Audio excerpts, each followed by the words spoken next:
This evening we revisit our news follow-up feature, 9-Day Wonder, where we explore the grand announcement of plans or corrective measures for an outrageous issue that all seem to have died natural deaths.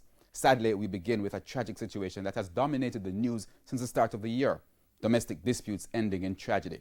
Our checks show that, like this year, this recurring issue is followed by talks, plans and suggestions, but it all indicates that, not to date, nothing much has changed.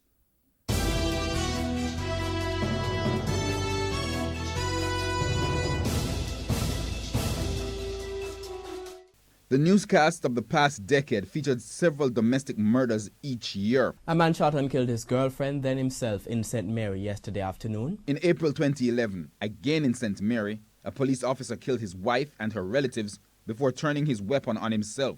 January 2014, in Hope Bay, Portland, 27-year-old Janice Linton stabbed and killed allegedly by her common-law husband. Williamsfield, Manchester, April 2016, JDF soldier and common-law wife Gail Anderson found dead with bullet wounds. In 2019, a correctional officer killed his wife, a fellow correctional officer, on Waltham Park Road in St. Andrew.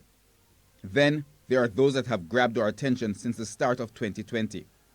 Understandably, there has been the subsequent outrage, debates, plans and discussions about preventative measures, but that's nothing new.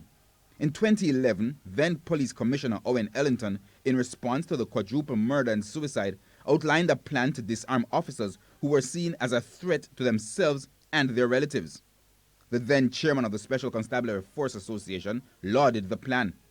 It is good that the Commissioner is now addressing it in the magnitude where he is doing that. For the incidents that followed, there were suggestions to provide help to victims of domestic abuse. Come to us.